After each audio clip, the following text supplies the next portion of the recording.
Welcome to the news and why it matters. I am Sara Gonzales, joined today by Mr. Stu Burguiere, Steve Deace back in the house. So happy that you're here in Dallas. Thank you. Sorry for the cold weather, by the way. Oh, I think it's freaking balmy out there. Are you kidding me? I mean, sun's out, guns out, as far as I'm concerned, from where I'm coming from, yeah. And Jason Buttrill, Chief Researcher for the Glenn Beck program. Jason, thanks for being here. All right, we are today going to cover the top stories that we did not get to earlier in the week. So getting right into it, Stu, the farmers nearing crisis are pushing back on Trump's trade policies. Yeah, as you know, I had created the hashtag tariff again many years ago now.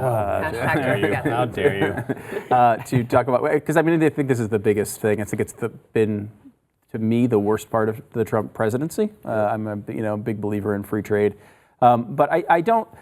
It's interesting who it's hitting. I mean, it's not necessarily hitting conservative, dopey media hosts like me. It's hitting people like farmers in the middle of the country, people who supported Trump, and still I think generally continue to. But it's really starting to wear on their livelihoods.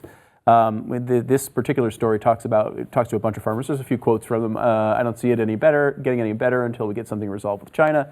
You've had farms that have gone out of business. They've gone bankrupt because of this trade war. There's a lot of farmers going through the tough conversations right now with their lenders, with the low price situation and the trade stuff. I think we're going to have people not get financed this winter, and next winter is going to be worse if this doesn't change. Now, at some level, that's anecdotal. They had a bunch of people who in the story who were quoted with very similar types of views. But the big picture, if you back up, you see this: average farm income has fallen to near 15-year lows under Trump. And in some areas of the country, farm bankruptcies are soaring.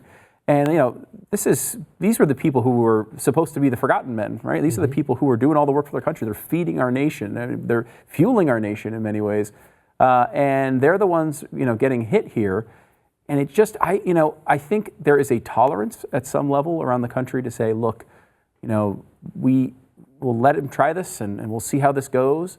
I think there's a lot of generalized fear from globalism, and these words become such negative words when, in a lot of ways, they're not You're negative. Like this is a tax on ordinary citizens and not really punishing the other countries. Yeah, because they like what you're saying. Other here. countries don't pay the tax. That's not how that works.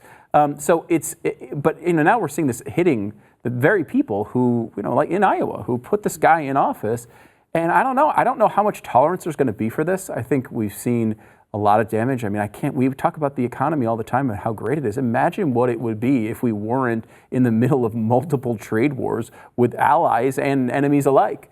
I would love to see this just get cleared out. I think it would set the economy to new heights. And we've seen, what is it now? 30% of the tax cuts have now been eliminated because of tariffs. That's just not.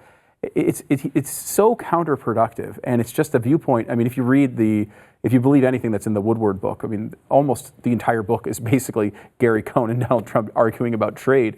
And this is the one thing he really, really believes. I don't think it's shown any signs of success yet, and I don't know how he's going to get reversed unless people like this, farmers in the middle of the country, step up and say, Don, we love you, but please stop killing us, please. Steve, I know this hits close to home for you. Why don't you weigh in here? Well, so in 2016, Iowa was a state of 99 counties for reasons only Allah knows. But 33 of the counties that voted for Obama twice in 2008 and 2012 in Iowa flipped and voted for Trump in 2016. That's an incredible number. Yeah.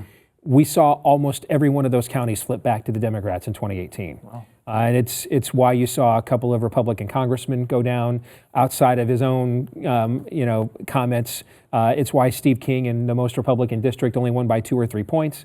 And what's happened is the ag community in Iowa has been asked to essentially say that we prefer Trump's cultural views more than the damage that he's doing to us on a kitchen table level, all right? And any human civilization, there's a reason why what Hamas does after they start launching missiles into Israel, and Israel invariably fires back and blows up a bunch of neighborhoods, Hamas will then turn around and hand out cash to the members of the families, the husbands whose houses were destroyed. Because in the end, the basic instinct takes over and they're buying their loyalty on a very primal, basic level. The same thing applies here. There's only so much culture war rhetoric that you can give before, mama's got to eat and dad's got to go into the house and explain why soybeans are down another 15%, okay? And we're past that breaking point. The reason our governor survived when several down-ballot Republican congressmen lost is, frankly, she got a huge loyalty vote from evangelicals in Iowa because of the landmark pro-life legislation that she signed. All right, so she had a victory to sell her base on. Trump doesn't have enough victories to then, as you pointed out, this is 1-0. See, I don't think it's a philosophy of fair trade or free trade. I think Trump's about a philosophy of leverage, and he's looking for tools to exert leverage on people. The reason the leverage isn't working here, Donald Trump understands these costs are being passed on. I think he understands this. Mm-hmm. What he doesn't understand is his presidency is perceived to be in such a weakened state that he can't use this tool as a leverage against an external force, because they look at all the political opposition he faces. They look at the way the media portrays him, and they just say, we don't have to deal with this guy. We're just going to wait this out. And wait till the next guy comes in and they'll give us a better deal. And so the double-edged sword, meaning, yes, the costs are passed on to the consumer, but then it also exerts leverage on the other party who wants the consumer to buy their goods. It becomes a single-edged sword because he doesn't have the leverage over these regimes because his political standing right now at home is too weak. Now it's only exerting leverage the other way. It's the boomerang effect.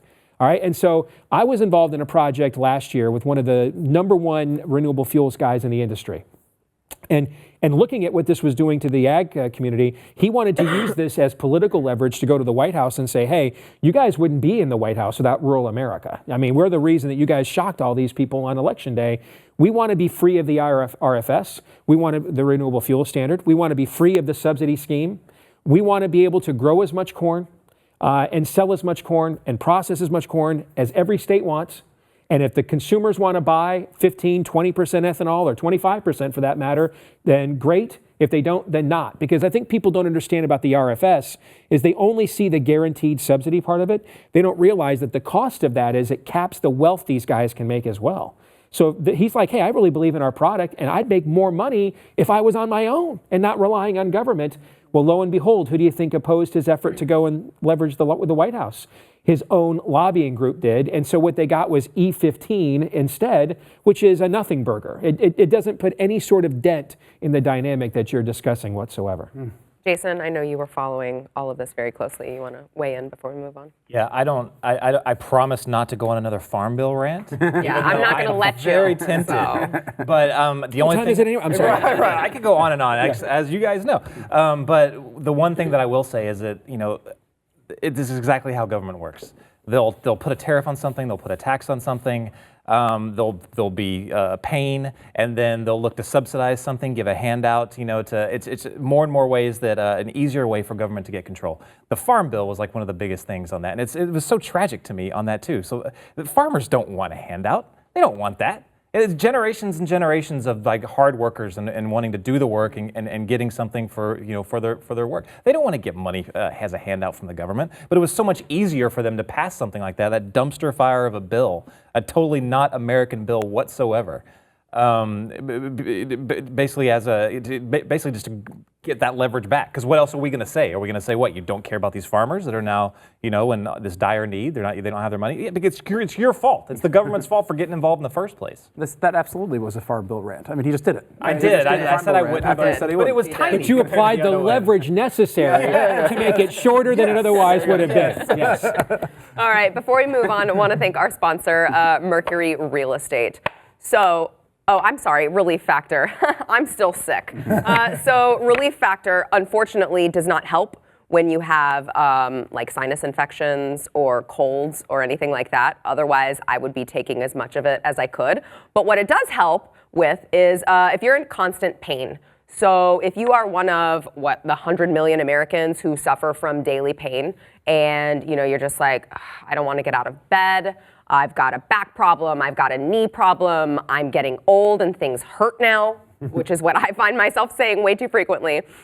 Relief Factor, you got to try it. It's 100% drug-free, so you don't have to deal with big pharma. I know Stu's very disappointed in that, but it's true.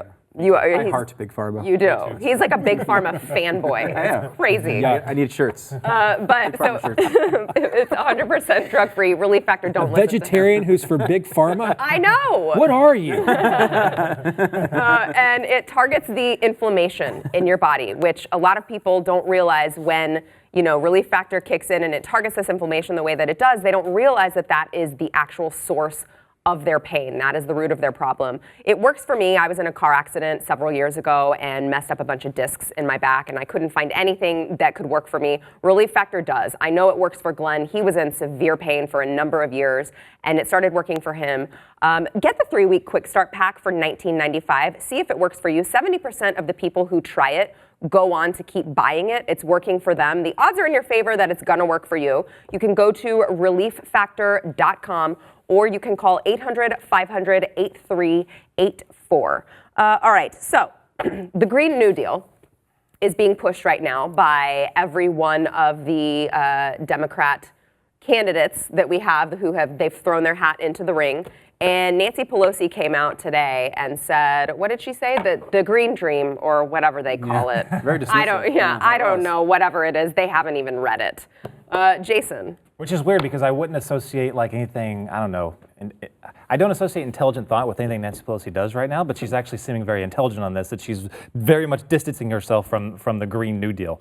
Do you think though, that she's distancing herself from the Green New Deal, or she's distancing herself from this new breed of... That. Yeah. That she's just mad. She's annoyed that the children believe that they're not willing to wait their turn. Yes. Yeah, that's what I think it is. But after the details of this are coming out, you would have to be a complete moron to side with this. I mean, it is that insane. Literally, it reads like a South Park parody of what, like if they did a parody of a conservative and what they think the radical left is, this is how they would write the script. It's insane.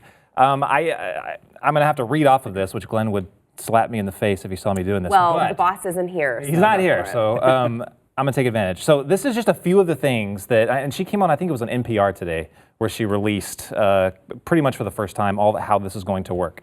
Now, she's calling for, this is supposed to happen within 10 to 12 years, okay? She wants to ban. Wait, hold on. But we're dead in 12 years from climate change. Right. So I'm already dead from net neutrality. See y'all, we're screwed. All right. The tax cuts killed me. I don't know how I'm still here. So she wants to ban all affordable energy. So all oil, all natural gas, which weirdly enough, natural gas is one of the reasons why we lead the world in carbon emissions. But she wants to get rid of that stuff. She also wants to get rid of nuclear energy. She wants to get rid of all that. Now, she hasn't really described on how we're going to replace that. Yeah, that's what are we going to use? But she's talked about electrical charging stations, all that stuff. Again, I don't know how the actual power companies are going to power those charging stations without all of this other energy. But anyway, she wants to get rid of all that stuff, 10 to 12 years. She wants to, 99% of every car that's out there in America, she wants to get rid of. Just the 99%? Just 99%. Okay. So there's 1%. It's 1%. Yeah. So if you're the 1% that is cool enough to be a Tesla owner, then you're good. Yes. 99% of cars. She wants to get rid of them in 10 years. And replace them with electric? Electric. Yeah. Okay, but that goes further. She also doesn't like airplanes. She wants to get rid of all airplane travel. But she has a plan for that, high-speed rail. So she's going to build a bunch of high-speed rail, which includes going over oceans and all that stuff. Okay. It'll be expensive, but it'll get rid of airplanes. But we can say we have a big infrastructure bill. That's true. That's kind of cool. Which she goes into a lot more on that, too, about just building up our infrastructure, which includes tearing down, gutting, redoing every single structure in America, like all of them. All houses, commercial buildings, everything. This seems a little intrusive. A little bit. A little bit. I noticed that too. So this is, again, this reads like parody, but this is all in her plan. I said eliminate all air travel. Okay, so this is the stuff that has nothing to do with the environment, but what the heck, she threw it in there anyway. So everybody's guaranteed a government guaranteed job. So everyone's going to have a job if they want it.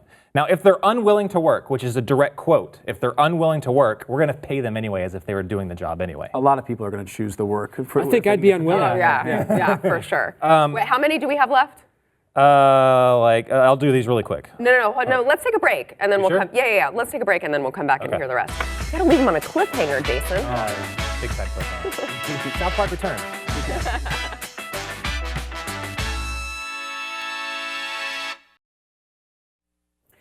Before we get back into the conversation, I want to thank our sponsor, iTarget Pro. So I have a cute little 380 at home. Glenn always makes fun of me for it, but I never got out to the range to actually go shoot it. And whenever I did, it was very rare, whenever I did, every once in a while, it always threw me off because it has a really long pull. Like I'm always expecting it to fire, and I'm like, no, it should already fire, and I just could not get the pull right. So I use iTarget Pro. It's changed everything for me.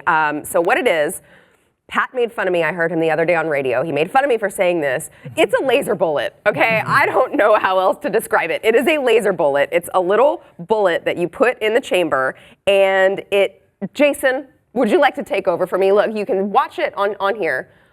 You just keep firing, and it stays in there, and it tracks where you shoot your target. So you set laser up pointer a little app on your phone, but you can't see the laser until you fire. So it's not helping you. But it helps you dry fire, which is key for being close with your gun, knowing how it works. Jason, I know you were in the Marines. Yep, and that's how they teach you. You used it for a solid 2 weeks before you even actually dry shoot fire. for it. You dry fire for a solid 2 weeks. That's what you do. And if this is really the only way to actually improve your shooting and learn that trigger pull, like what you're saying, is to either dry fire or to go to the range. If you go to the range, you're going to spend, I don't know, at least maybe $20 just to get on the range. Then you're going to spend another $100 or so in ammunition. Yes. And then they're going to tax another 80% the ammunition. But one-time payment, you get iTarget Pro. It pays for it really in one range visit. It really does pay for itself, and plus you get to have super fun family games in your living room of like who fires the best. I gotta say, I'm looking at the picture. It says freaking laser bullet. You're totally right. Thank you. It says laser bullet on the packaging. He made fun of me. He's like, what did Sarah call it the other day? A laser bullet. It's a laser bullet. iTarget Pro calls it a laser bullet. Take that, Pat. Yeah. You can get 10% off right now, plus free shipping if you use promo code NEWS. That is itargetpro.com. Let's see, what holiday is coming up? Whatever holiday is coming up. Valentine's Day. Yeah. Get your man an iTarget Pro for Valentine's Day, because how much more romantic can it get? You're welcome. Then a laser bullet. Jason, continue with the crazy requirements for the Green New Deal. You would think after just hearing that it couldn't get crazier, but no, it pretty much gets crazier. So we just got finished with a guaranteed job, including if you're not willing to work, but again, that's a direct quote, you'll still get the money. Free education for life. So that includes free trade schools, all free college education. They'll be very quality driven, right? They'll probably very high quality. Probably as high quality as the actual college that gave AOC an actual degree. Yes. About around that quality. In fact, right now they should be tearing that school down and replacing it with a 7-Eleven. Because people get more of an education and going in and talking to the people at 7-Eleven than that school. At the bare minimum, it should be decertifified by this point. Isn't it Boston University too? Or she's going to be. I mean, that should be a good school. You would think. How did she get an economics degree at that school? How is that possible? Maybe she's their, let me give you a worse scenario. She's their model student. Yeah. Oh, God, that's scary. She doesn't even seem to know socialism. Like, it's one thing to be a socialist, go to college, come out, be a socialist. She seems confused by even those concepts. She doesn't know really the details of them. She doesn't seem to know the basics about the things she's arguing for. And you're assuming she has an economics degree. If she had an economics degree. She has an economics degree. That's right. To be fair, she seems confused by pretty much everything. That's true. It's not just her policies. Now, to be fair, I was at presidential debates in the last primary, where the guy that won, when he didn't know a damn specific about a damn thing, would then suddenly look at Rand Paul at the end of the stage and say, hey, wait, he's not supposed to be here tonight, because looking to change the subject. So there does appear to be a run right now on politicians. Fair enough. We don't know a lot of specifics. Specifics about anything. She also thinks that improving our diets is the responsibility of the government. Hey, she wants to make sure that we're all eating okay. So, okay, I'm listening. Oh, stop the government will provide, quote unquote, healthy food to every American.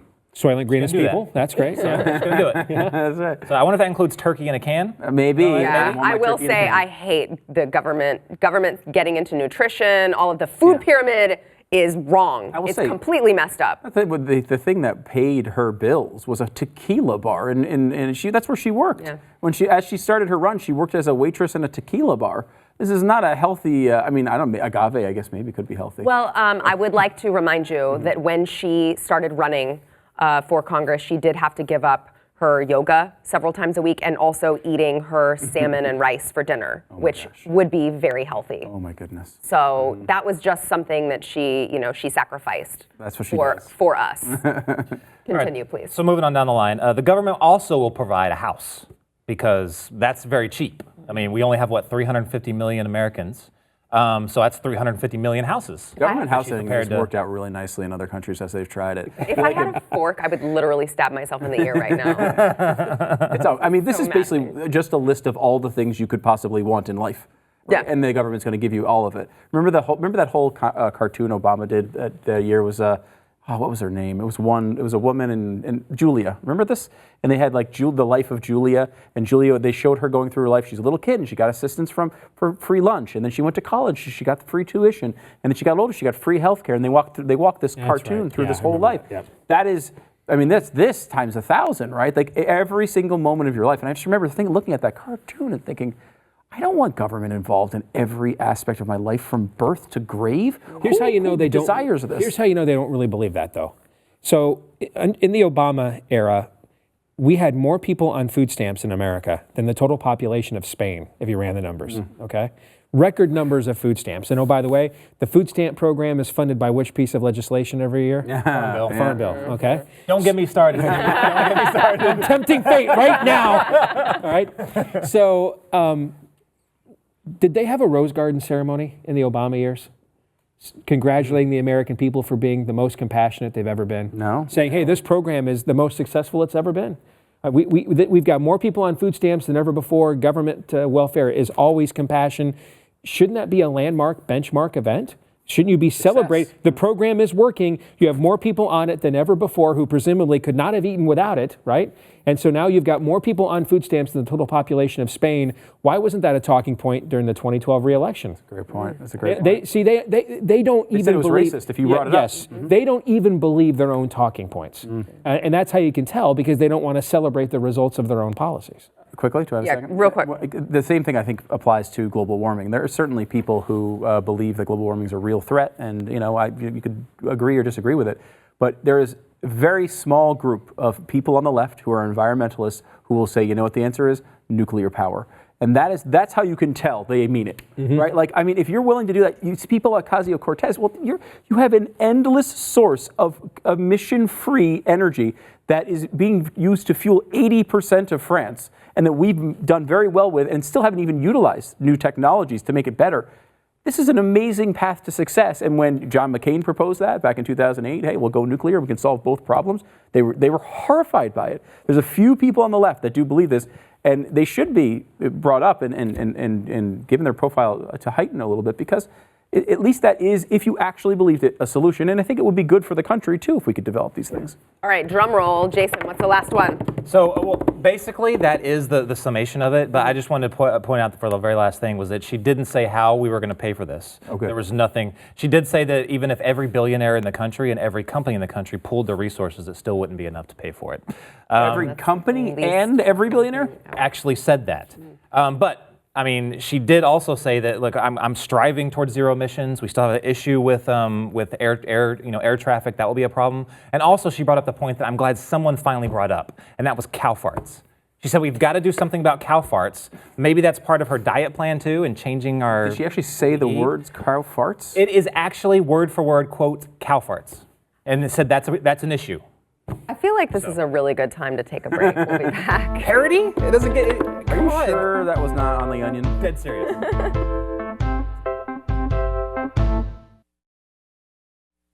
All right, we got much more to come in overtime. If you have not yet signed up, go to blazetv.com. You can find so many more voices there, including Mr. Steve Deace. He has a daily show that you can find on there as well, the Steve Deace Show. But blazetv.com, use promo code NEWS, and you can get $10 off of your annual subscription. We're just adding more voices, and I mean, we've got Mark Levin, we've got Steven Crowder. You got to check out the lineup, because we've got all the big voices. We've got a big tent, not a big tarp, as we talked about with Steve here. And we will see you guys in overtime.